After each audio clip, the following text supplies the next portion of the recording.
दृष्टि का पुरुषार्थ कर सके, ऐसी मंगल भावना है। और निवेदन है भाई शुभम जी शास्त्री जी के बेमांगलिक स्वाध्याय प्रारंभ करें।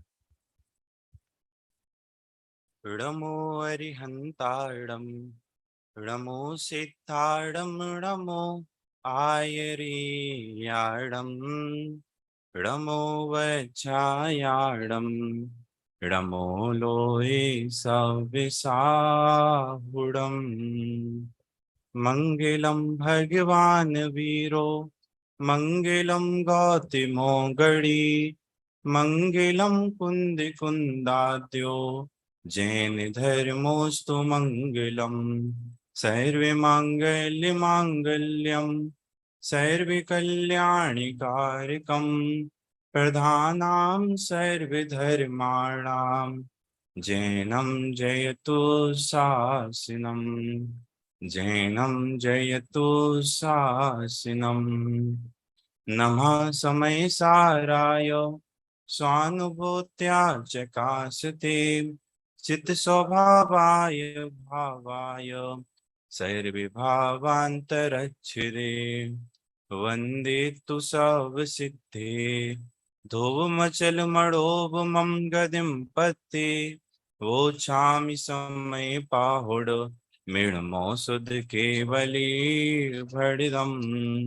वीतरागम जिनम नत्वा, ज्ञानानंदैक संपिदम, वक्ष्ये समय सारस्य, वृत्तिम तात्पर्य संगिकाम।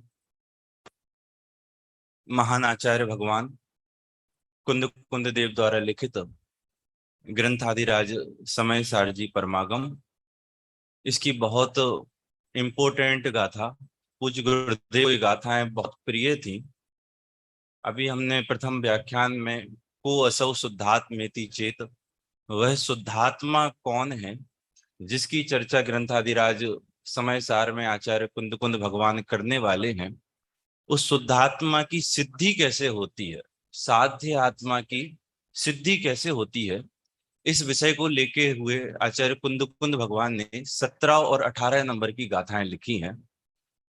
मेरे ख्याल में इस सभा में बैठा हुआ एक भी श्रोता ऐसा नहीं होगा जो इस 17वीं और 18वीं नंबर की गाथा की विषय वस्तु को शायद नहीं जानता हो। जब आचार्य भगवान ने ये गाथाएं प्रारंभ की, उसके पहले ही 16 नंबर की गाथा में कहा था कि जो साधु पुरुष हैं, सज्जन पुरुष हैं, जो आत्मा का हित चाहने वाले जीव हैं, वह आत्मा का हित चाहने वाले पुरुषों को एक आत्मा की सेवन करना चाहिए। कैसे? कि दर्शन ज्ञान चारित्र का सेवन करना चाहिए। वह दर्शन ज्ञान चारित्र एक आत्मा ही है।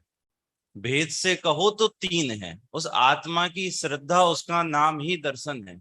आत्मा का ज्ञान, उसका नाम ही ज्ञान है। और आत्मा में लीनता, उसका नाम चारित्र है। ये तीन कोई अलग वस्तु नहीं है।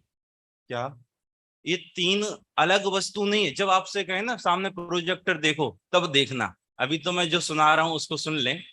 क्या दर्शन ज्ञान चारित्र का सेवन करना चाहिए? तो दर्शन अलग है क्या, ज्ञान अलग है क्या, चारित्र अलग है? बोले नहीं, आत्मा की श्रद्धा, उसका नाम ही दर्शन है। आत्मा का जानना, उसका नाम ही ज्ञान है। और आत्मा में लीनता, उसका नाम ही चारित्र है।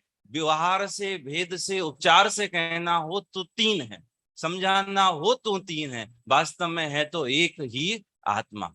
उसके बाद जब विषय आगे बढ़ाया कि इस आत्मा की सिद्धि कैसे होगी, तो जाके 17 और 18 नंबर की गाथाएं लिखी हैं। कुंद कुंद भगवान ने जो सरल विषय एक सीधे सिंपल साधारण से उदाहरण के माध्यम से व्यक्त किया, लेकिन उससे कई गुनी गंभीरता, आचार्य कुंद कुंद भगवान का हृदय क्या कहता था, वह कैसी आत्मा की अनुभूति करते थे, वह आपके कैसे आत्मा के वेदन की उम्मीद रखते हैं, वह चर्चा आचार्य अमृत चंद्र देव ने इस गाथा की टीका में की है।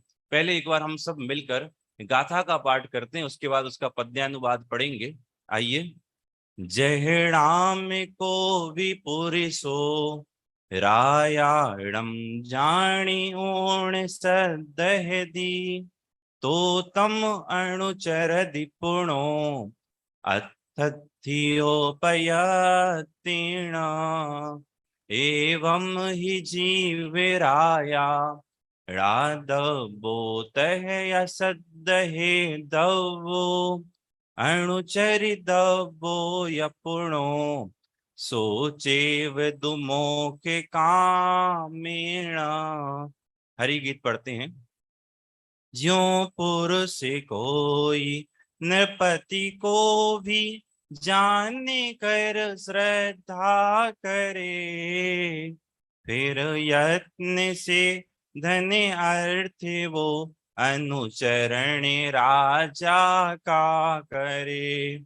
जीव राज को यो जाने ना, फिर श्रद्धे ना इस रीति से, उसका ही करना अनुचरण, फिर मोक्ष अर्थी यत्न से।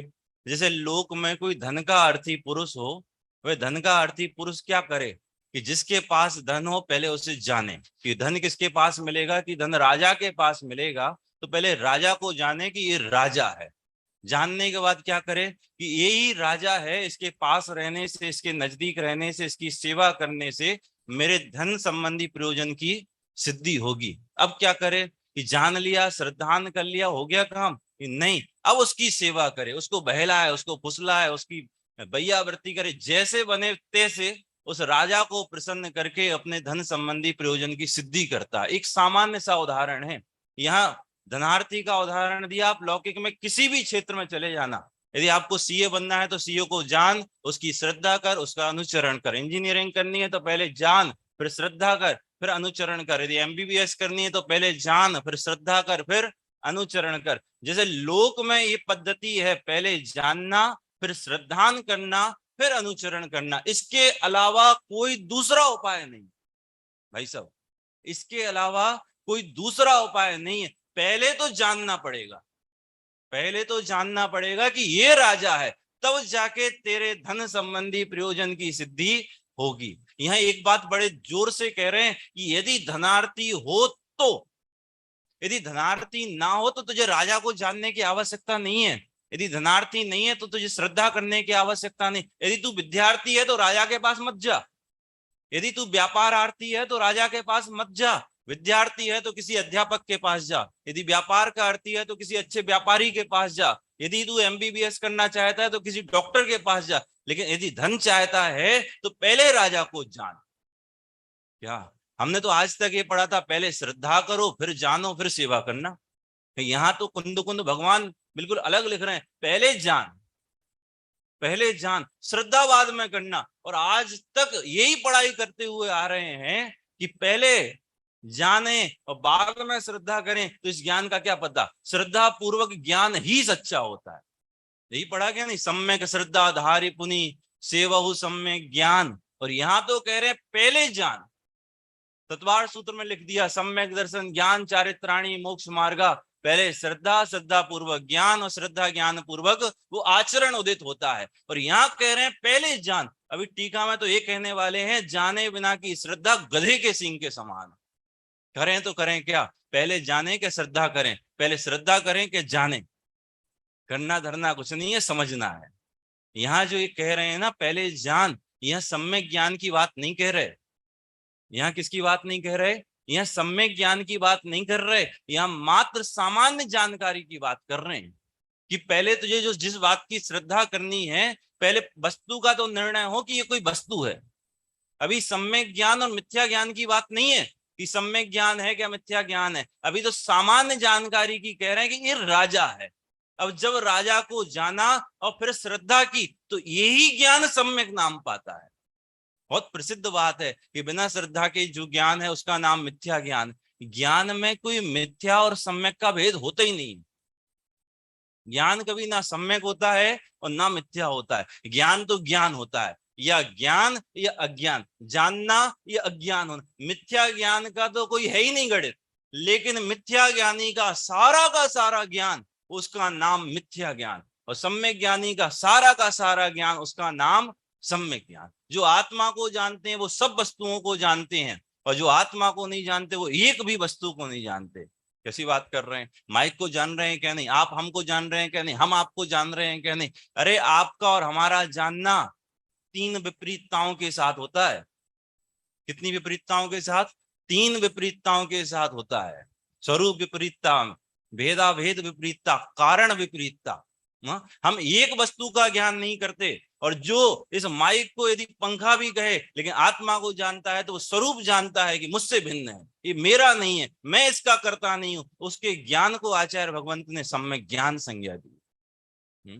ये पहले जाने का श्रद्धा करें कि जानना तो पहले ही होगा, फिर श्रद्धा होगी। और यदि श्रद्धा सम्यक है तो उसी ज्ञान का नाम क्या पड़ने वाला है? ये तेरा ज्ञान सम्यक ज्ञान। यहाँ जो जानना लिखा है वो सामान्य जानकारी कि कोई राजा है, राजा को जानने के उपरांत इससे ही मेरे धन की प्रयोजन की सिद्धि होने वाली है, तब जाके उसकी श्रद्धा, फिर इसी ज्ञान का नाम सम्यक ज्ञान, और फिर लग जा उसकी सेवा में और तुझे फिर धन अवश्य मिलने वाला है। उसके बाद यहाँ शर्त दे रहे हैं कि जैसे लोक में ये प्रक्रिया है, इसके अलावा और कोई प्रक्रिया नहीं है, वैसे ही यदि तेरे मोक्ष का प्रयोजन हो तो, क्या शब्द लिखा है? यदि मोक्ष कामेणा, यदि मोक्ष की है कामना, पहली शर्त है यदि मोक्ष की कामना है तो, यदि तू मोक्षार्थी है तो, यदि अपना कल्याण करना चाहे, मोक्षार्थी मतलब कौन? कि सुखार्थी। मोक्षार्थी कहो, सुखार्थी कहो, आत्मार्थी कहो, एक ही बात है। मोक्षार्थी मतलब वह कि जिस जीव को संसार के अनंत दुखों से उठकर जाना है। मोक्षार्थी मतलब वह जिसको संसार से दुख लगता है। मोक्षार्थी मतलब वह जो अनंत सुख का पिपासु है। कोई बड़ी बात नहीं है। छेड़ाला में पढ़ के आए हो, आत्म को हित है सुख सो सुख, आकुलता बिन कहिए, और वो आकुलता मोक्ष में नहीं है, इसलिए मोक्ष मार्ग में लगना चाहिए। हमें मोक्ष से भी प्रयोजन नहीं है, प्रयोजन तो सुख का है, और वो सुख मोक्ष में मिलता है। इसलिए लिखा है मोक्ष की है कामना, यदि तू मोक्ष कामेण, यदि तू मोक्ष की कामना करता है तो एवं ही जीव राया, यह जीव है रादब्बो, ऐसा जान। यदि मोक्ष की कामना नहीं है तो आचार्य नहीं कह रहे कि तू जान जीव को।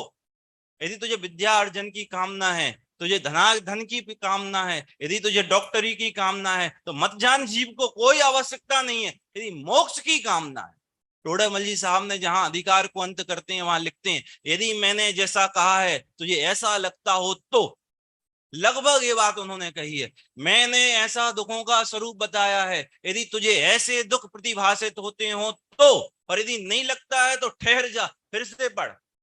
तीसरा अधिकार पढ़ लिया, लेकिन मैंने जो बात तुझसे कही है, यदि तुझे ऐसी लगती है तो आगे चलना, और यदि नहीं लगती है तो आगे मत चलना, फिर से पढ़ना। ऐसे यदि तुम मुझे मोक्ष की कामना हो तो जीवराज को जानना, यदि नहीं है तो बिल्कुल मत जानना।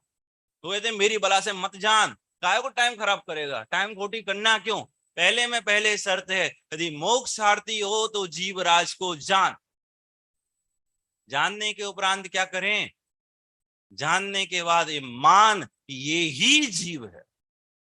जानने के बाद क्या कर? ये मान। अब क्या कर? अब एक काम बचा है, जान लिया, मान लिया, अब सर्वस्व समर्पित कर दे, ये ही तू है, उसकी सेवा में लग जा, उसमें अनुभव के द्वारा तल्लीन हो जा, निर्विकल्प स्वरूप आनंद की प्राप्ति कर ले, तब जाके कहते हैं कि इसका नाम चारित्र। कुंद कुंद भगवान ने बस इतनी ही बात कही थी कि यदि तुझे साध्य आत्मा की सिद्धि करनी है, यदि तुझे मोक्ष की कामना है तो पहले जीव को जान, फिर उसकी श्रद्धा कर, फिर उसकी सेवा करना, तो तुझे गारंटी से मोक्ष की प्राप्ति होगी होगी और अवश्य होगी। इतना कहने के बाद जब आचार्य भगवंत अमृत चंद्र देव ने जीव की खोज करना प्रारंभ की है, कि आपने कहा है कि जीवराज को जान, तो कौन है वो जीवराज?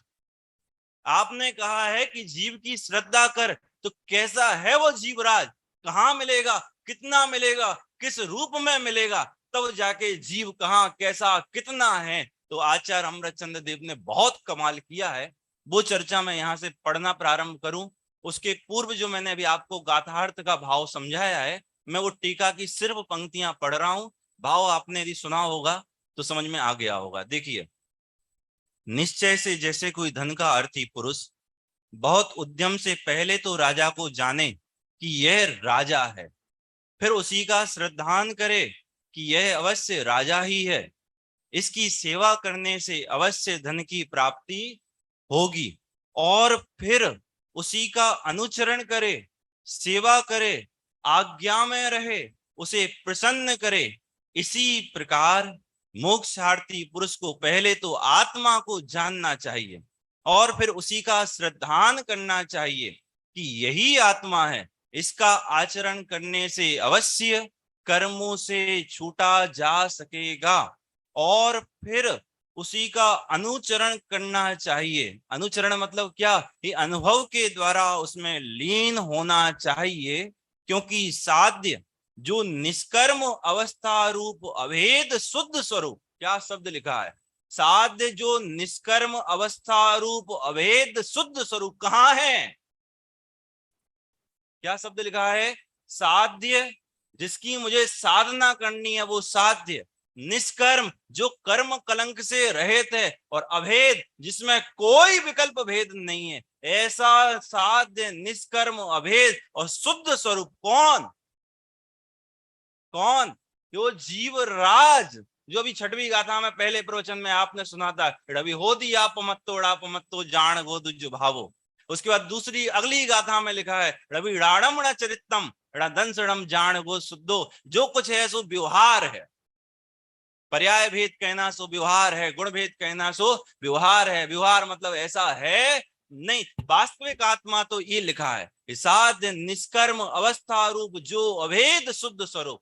यही जब पहली गाथा आचार्य कुंद भगवान ने शुरू की थी और अमृतचंद्र देव ने उसकी टीका लिखी, तो कहते हैं कि वो सिद्ध भगवान मेरे आदर्श तो हैं लेकिन मेरी साध्य नहीं है। क्या पंक्तियां हैं? वे सिद्ध भगवान साध्यत्व की कारण, आचार्य अमृतचंद्र भगवान की पंक्तियां, वे सिद्ध भगवान साध्यत्व की कारण साध्य जो अपनी आत्मा उसके प्रतिछंद के स्थान पर है, वो साध्य नहीं है। कौन?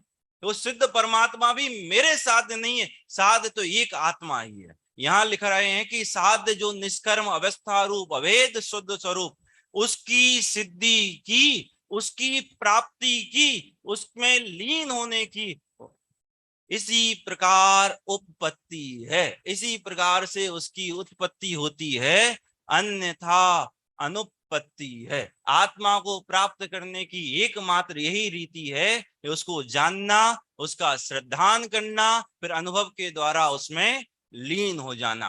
क्या करें, कैसे श्रद्धा करें? अब वो अमृत चंद्राचार्य देव शुरू हो रहे हैं। कैसे हो रहे हैं? देखिए पहली पंक्ति देखिए आप। तो जब आत्मा को आप देखते जाएं पीडीएफ पर, मैं एक एक लाइन और एक एक अक्षर से आपसे बात करूंगा। जब आत्मा को अनुभव में आने पर अनेक पर्याय रूप भेद भावों के साथ मिश्रितता होने पर भी सर्व प्रकार से भेद विज्ञान में प्रवीणता से जो यह अनुभूति है सो ही मैं हूं, ऐसा आत्मज्ञान से प्राप्त होता हुआ इस आत्मा को जैसा जाना है वैसा ही है, इस प्रकार की प्रतीति जिसका लक्षण है, ऐसा श्रद्धान उदित होता है। कौन जानता है? कि जो सर्व प्रकार से भेद विज्ञान में प्रवीण। क्या जानते हैं? कि जो यह अनुभूति है सो ही मैं हूं। कहाँ जानते हैं? कि अनेक प्रकार के पर्याय रूप भेद भावों के बीच में जानते हैं। भाई साहब, आत्मा कहाँ है? आत्मा का वेदन कहाँ होने वाला है? कि जहां आप राग का वेदन करते हैं, जहां आप कसाय का वेदन करते हैं, जहां आप क्रोध मान माया लोभ का वेदन करते हैं, आप जहां मोह राग द्वेष का वेदन करते हैं, वहीं ज्ञानी अभेद आत्मा का वेदन करते हैं। पर्याय से भिन्न आत्मा को देखते हैं, कसाय चक्र से भिन्न आत्मा को देखते हैं, गुण भेद से भिन्न आत्मा को देखते हैं। अरे आत्मा को ढूंढने जाओ तो कोई कहीं खलियान में पड़ी होगी, किसी गोदाम में रखी होगी, ऐसी आत्मा मिलने वाली नहीं है। यहाँ लिखा है कि पर्याय रूप भेद भावों के साथ मिश्रित होने पर भी यह जो आत्मा है ये अनादिकाल से कर्म बंधन के साथ है। अनादिकाल से इस जीव के मोह राग द्वेष कसाय परिणाम निरंतर चलते आ रहे हैं। जिस समय आत्मा का वेदन होता है उसी समय राग का वेदन होता है, जिस समय आत्मा का वेदन होता है उसी समय मोह का वेदन भी होता है। लेकिन ये मोह, ये मैं नहीं हूं। इसके पहले ही अभी 14वीं 15वीं गाथा में उदाहरण दिया था कि जैसे शाक मिश्रित जो स्वाद लुब्ध जीव हैं, जिनको स्वाद का लोलुपी जीव हैं, जिनको चखना खाना पीना पंच इंद्रिय विषय भोग ही अच्छे लगते हैं, ऐसे स्वाद लोलोपी जीव लवण मिश्रित व्यंजन का वेदन करते हैं, उसका स्वाद लेते हैं, वह व्यंजन का स्वाद नहीं लेते। क्या उदाहरण दिया, क्या उदाहरण दिया कि जैसे सब्जी बनती ना, सब्जी, तो सब्जी में नमक भी डला है, मिर्ची भी डली है, जो कुछ भी डलता है उसमें जीरा भी डला है, पानी भी डला है, जो कुछ भी सब्जी में डलता है वो सब कुछ। और जो स्वाद लोलुपी जीव है वो किसका वेदन करते हैं, तो मिली जुली सब्जी का वेदन करते हैं, उसमें सब्जी मात्र का वेदन नहीं करते।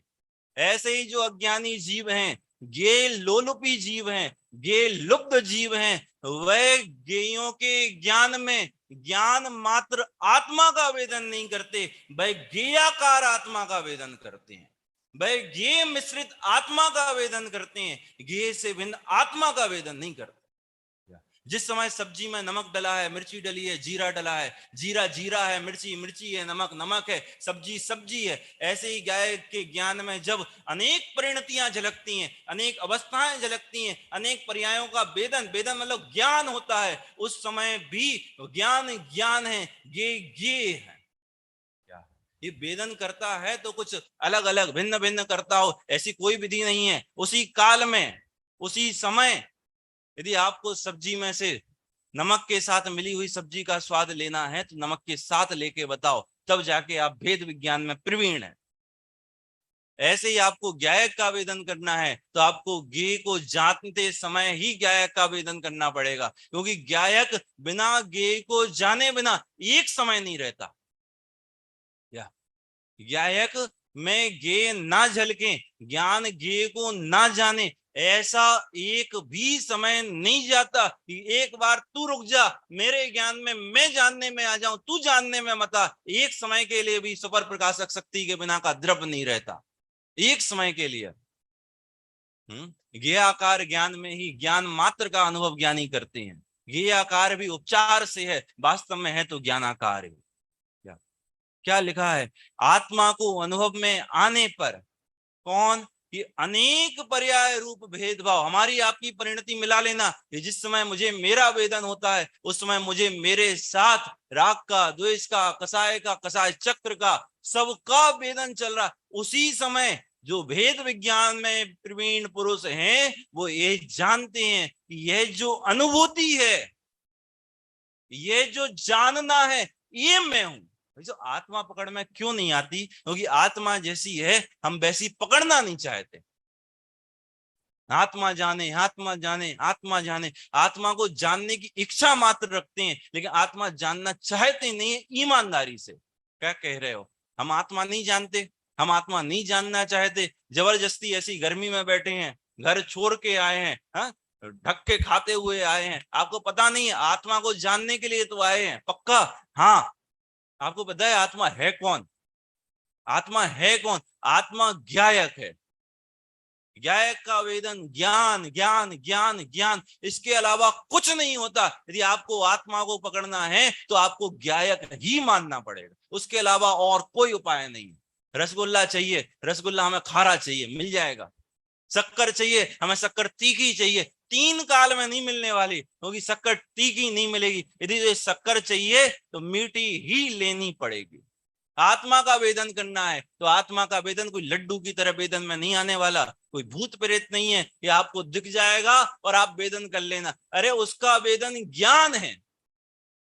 आत्मा का वेदन क्या है, ज्ञान है सो आत्मा है, ज्ञान का अनुभव ही आत्मा का अनुभव है। ज्ञान और आत्मा कोई भिन्न वस्तु नहीं है, ज्ञान और आत्मा कोई भिन्न अलग अलग जुदी जुदी वस्तु नहीं है। ज्ञान का वेदन सो आत्मा का वेदन, आत्मा ही ज्ञान है, ज्ञान ही आत्मा है, ज्ञानानुभूति ही आत्मानुभूति है और आत्मानुभूति ही ज्ञानानुभूति है। देखो यहाँ क्या कह रहे हैं कि जो भेद विज्ञान में प्रवीण पुरुष हैं वह अनेक पर्याय रूप भेद भावों के साथ मिश्रित होने पर भी यह जो अनुभूति है, यह जो जानना है, यही मैं हूं।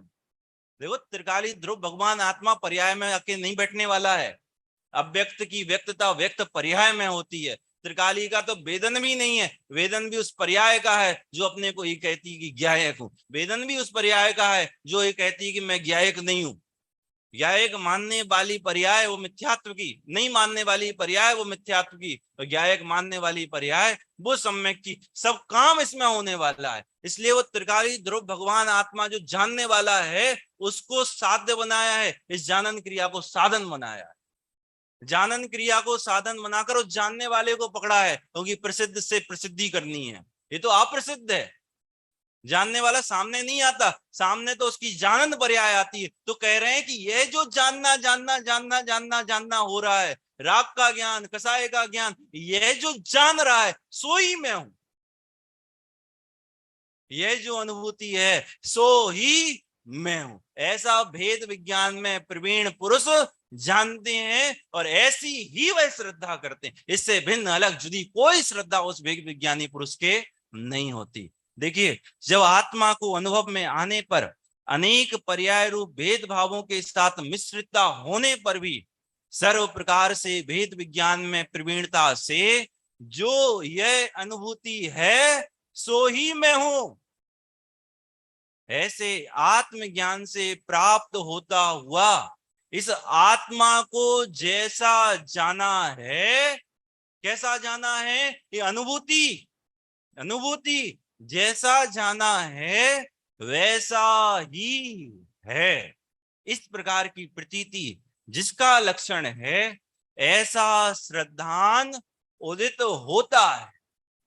फिर क्या होता है, तब समस्त अन्य भावों का भेद होने से, जब जान लिया कि ये पर हैं और ये मैं हूं, ये जो भेदभाव पर्याय आश्रित पर्याय का वेदन हो रहा है, ये मैं नहीं हूं, जब ये जान लिया फिर क्या होता है कि तब समस्त अन्य भावों के साथ भेद होने से, निसंग स्थिर होने में समर्थ होने से आत्मा का आचरण उदय होता हुआ आत्मा को साधता है। इस श्रद्धा ज्ञान चारित्र उस आत्मा की साधना करते हैं, श्रद्धा ज्ञान चारित्र उस आत्मा को साधते हैं। ऐसे साध्य आत्मा की सिद्धि की इस प्रकार उत्पत्ति है, अन्य किसी प्रकार उत्पत्ति यहां नहीं लिखा कि शास्त्रों को पढ़ने से आत्मा साधा जाएगा, यहां नहीं लिखा पूजन पाठ से आत्मा साधा जाएगा, यहां नहीं लिखा गुरुओं की सेवा से आत्मा साधा जाएगा, यहां नहीं लिखा देव पूजा गुरु उपासना स्वाध्याय षट आवश्यक से आत्मा साधा जाएगा। यहां लिखा है कि आत्मा की श्रद्धा ज्ञान और आचरण से ही आत्मा साधने में आएगा। और साधने के लिए क्या करना कि वो जो पर्याय रूप भेदभावों के साथ मिश्रित है वहां पर तू जो है उसको भिन्न कर ले, बस यही विधि है, इसके अलावा और कोई विधि नहीं है। फिर ऐसा आत्मा का आचरण उदित होता क्यों नहीं है, ये आत्मा का आचरण उदित होता क्यों नहीं है, वो अगली पंक्तियों में लिख रहे हैं और इससे जोरदार और कुछ नहीं है। जो अगली पंक्तियां यहां लिख के आ रही हैं उससे जोरदार और कुछ नहीं है। नाचने जैसी पंक्तियां हैं। आपके और अज्ञानी के ज्ञानी के बीच की भेद रेखा को बस एक पतले धागे की तरह यहाँ पर विभाजित करने वाले, बस ये कहेंगे ज्ञानी और अज्ञानी के बीच का भेद मात्र एक रेखा बराबर है, वो भी नकली रेखा, रस्सी की रेखा, रस्सी भी रुई की। देखो वो क्या पंक्तियां हैं, इस प्रकार तो उत्पत्ति है लेकिन क्यों अन्यथा अनुपत्ति है वो देखिए।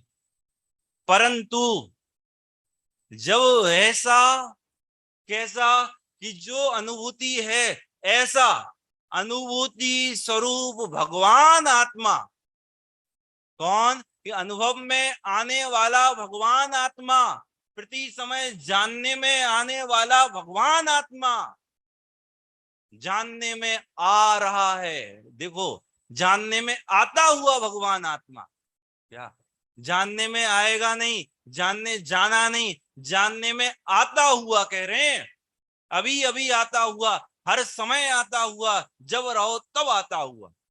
अनुभूति स्वरूप भगवान आत्मा आवाल गोपाल सबके अनुभव में सदा स्वयं ही आने पर भी, क्या पंक्ति लिखी है, ये अनुभूति स्वरूप भगवान आत्मा आवाल गोपाल सबके सदा, किसके, सबके, सब कौन, ये आवाल गोपाल। आवाल गोपाल कौन, कि निगोदिया से लेकर सिद्ध भगवान पर्यंत।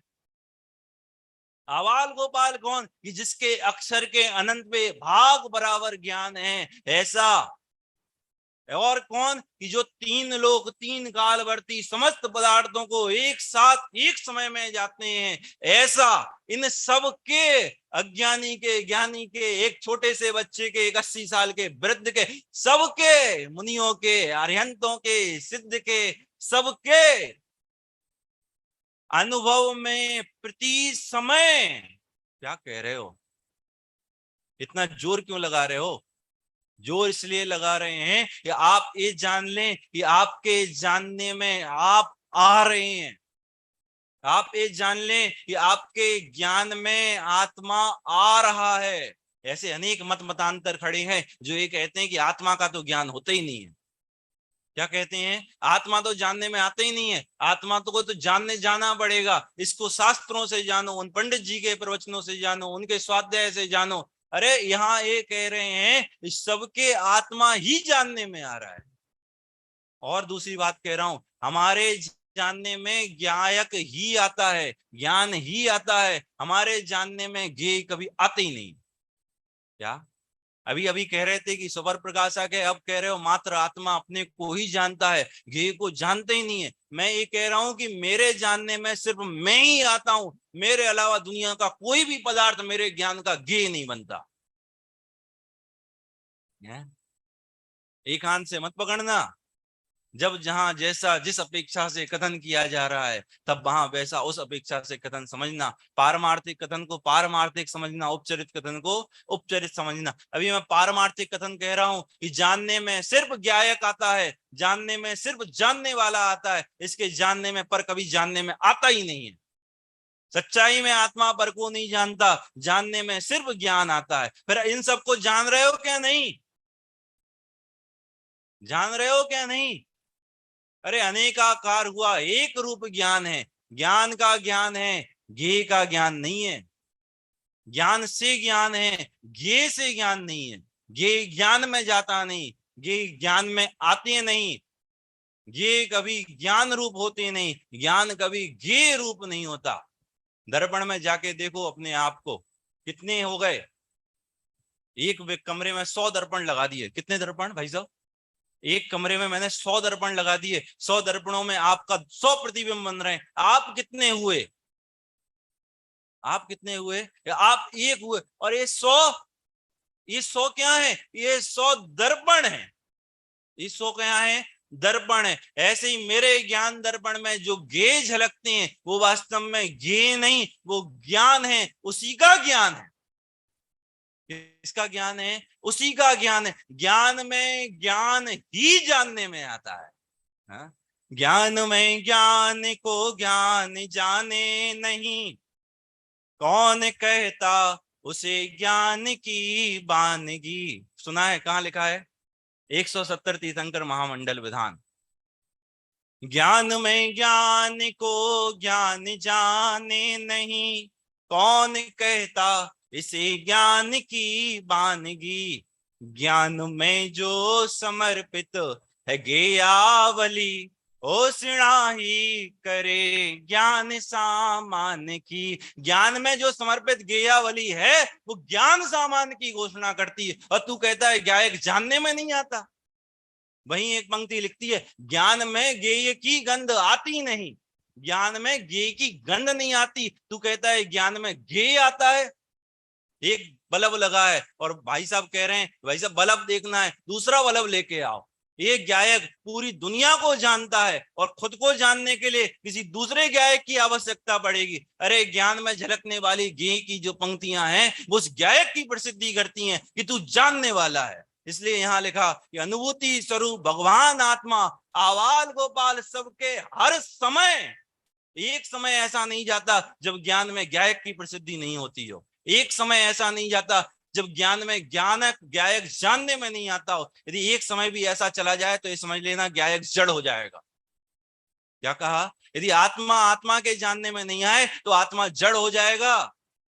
एक समय के लिए भी यदि चला गया और एक समय के लिए जड़ हो गया, इसका मतलब समझ लेना हमेशा के लिए जड़ हो जाएगा। तो जड़ के जीवत्व बने का कोई प्रसंग दुनिया में पैदा नहीं होता। फिर क्या करें? जब जानने वाला जानने में आ रहा है तो जानने वाले के जानने का नाम ही तो सम्यक ज्ञान है। ऐसी प्रतीति का नाम ही तो सम्यक दर्शन है और इसकी सेवा का नाम ही तो सम्यक चारित्र है। फिर बचा क्या है ज्ञानी होने के लिए? फिर बचा क्या है ज्ञानी होने के लिए? जब निगोदिया भी जानता है, सिद्ध परमात्मा भी जानते हैं, वो भी गायक को जानता है, ये भी गायक को जानता है, तो दोनों में अंतर क्या है?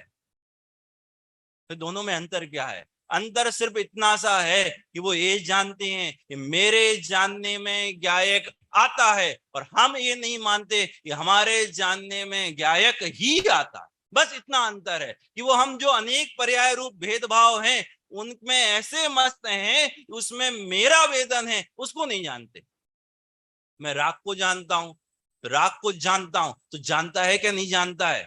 जानता हूं, ये जाना क्या नहीं? तो ये जानता हूं को जानना, यही तो स्वयं को जानना है। परीक्षा मुख में 2 सूत्र बनाए हैं। घट अहम आत्मना वेदमी, कर्मवत कर्तरीकरण क्रिया प्रतीते। क्या 2 सूत्र बनाए हैं? इन 2 सूत्रों में इसी बात को सिद्ध किया है। किस बात को सिद्ध किया है? कि जानने वाला सबको जाने और खुद को ना जाने। कर्म की तरह कर्मवत कर्तरीकरण क्रिया प्रतीते, कर्ता और करण की भी, क्रिया की भी प्रतीति होती है। सबको जानता है तो स्वयं को भी जानता है, ये बात वहीं पर सिद्ध होती है। तो अनुभूति स्वरूप भगवान आत्मा, जानने वाला, ज्ञानी अज्ञानी सबके सदा जानने में आने पर भी यह जो जानना है ये मैं हूं, मैं ये नहीं जानता, इसका नाम ही अज्ञान। दादा ने ऐसा लिखा है कि सामने एक बहुत बड़ा पहाड़ है और पहाड़ खो गया। भाई साहब, सामने पहाड़ है और पहाड़ खो गया। पहाड़ कैसे खो गया? बोले दिख नहीं रहा। क्यों नहीं दिख रहा? आंख खुली है और आंख के बीच में एक छोटा सा राई का टुकड़ा आ गया। उस राई के टुकड़े में, राई की ओंट में इतना बड़ा पहाड़ छुप गया। ऐसे ही हमारे थोड़े से अज्ञान में गायक स्वरूपी भगवान आत्मा चला गया। अभय जी भाई साहब कहते हैं कि दुनिया का, विश्व का सबसे बड़ा यदि विरोधाभास का कोई आपको उदाहरण देखना हो तो वो पंक्तियां हैं। कौन सी पंक्तियां? अरे पाकर खोया भगवान, न देखा मैंने कभी बसंत। पाकर खो गया, पाया खो गया, कि पाया पाया खो गया? हाथ में आया फिर कहीं चला गया। बोले ऐसा उसका अर्थ नहीं है। अरे हाथ में रखा रखा खो गया। कैसा खो गया? हाथ में रखा रखा हो गया, खुली आंखों के सामने खो गया। जब पाया तब खोया, जितना पाया उतना खोया, जैसे पाया वैसे खोया। ये गायक जानने में आ रहा है, लेकिन बस मैं मेरे जानने में आ रहा हूं, मैं इसको नहीं जानता, इसलिए आज तक अज्ञानी हूं। मैंने पहले भी आपसे एक बात कही थी, यदि आत्मा को ढूंढने जाना होगा तो आपको उसको सिर्फ गायक मानना होगा। गायक के अलावा यदि आत्मा को खोजने जाएंगे, ढूंढने जाएंगे, तो आत्मा की गंध नहीं मिलेगी। क्या नहीं मिलने वाली है? यदि आत्मा चाहिए तो आपको गायक ही मानना पड़ेगा। गायक के अलावा आत्मा की और कोई सत्ता नहीं है।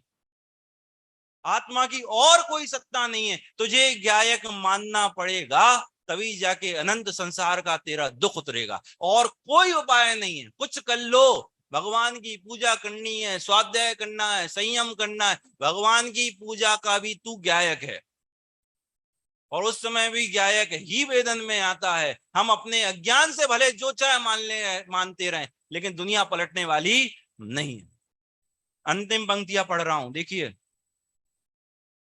कहां गया। हाँ, अनुभूति स्वरूप भगवान आत्मा, आवाल गोपाल सबके अनुभव में सदा स्वयं